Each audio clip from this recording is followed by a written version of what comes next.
Hello and welcome to James Wright Cars, and today's video is of this 2003 on an 03 Land Rover Discovery TD5 GS. This car's a 7-seater, it's on 124,000 miles and it's in remarkably good condition. It is 15 years old, it's not new, but for a vehicle of this age it's just really quite astonishing.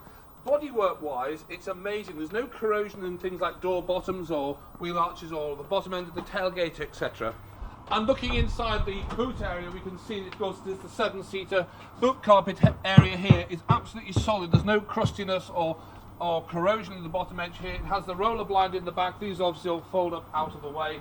Paintwork down the passenger side is very, very level as well. It's as good as it is down the driver's side. All the wheels and tyres are very good. If you look underneath here, you can see the condition of the underside of the body is amazing. Looking inside the back door there, the upholstery is in a very unbroken condition and also very clean as well. It's got these big rubber overmats in the car too.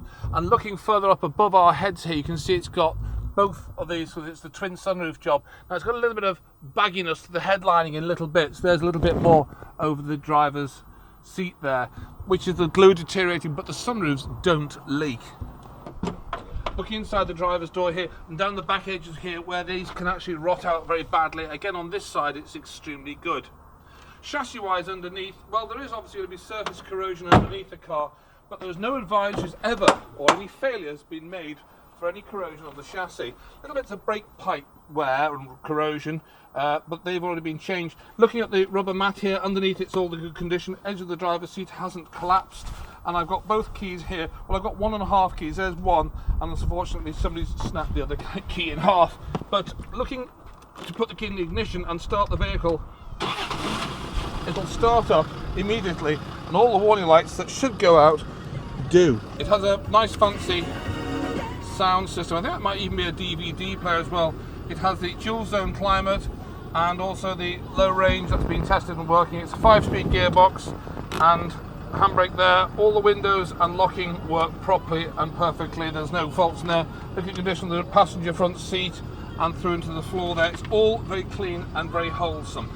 I'll turn the engine off. We'll go through some bits of paperwork. We have the book pack here. We have an HPI report showing the car to be all HPI checked and clear. It was on a private registration number 4707NK, and that of course shows clear, so there's no outstanding finance and it's never been written off at all.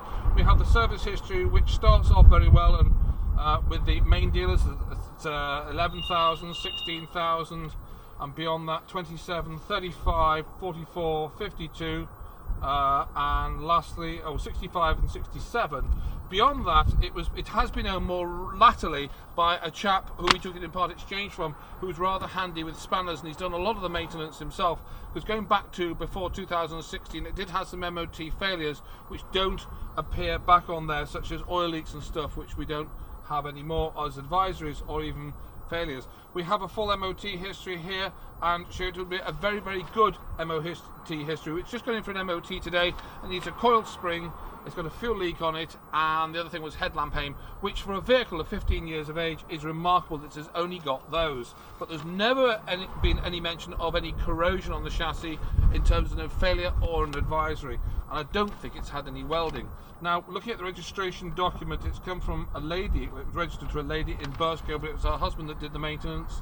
16th of June 2003 is a Discovery TD5 GS. It's 262 grams per kilometre. Had the car been new, it would be a high road tax car, but because of the car's age, it's about £315 now, so it's a low road tax car.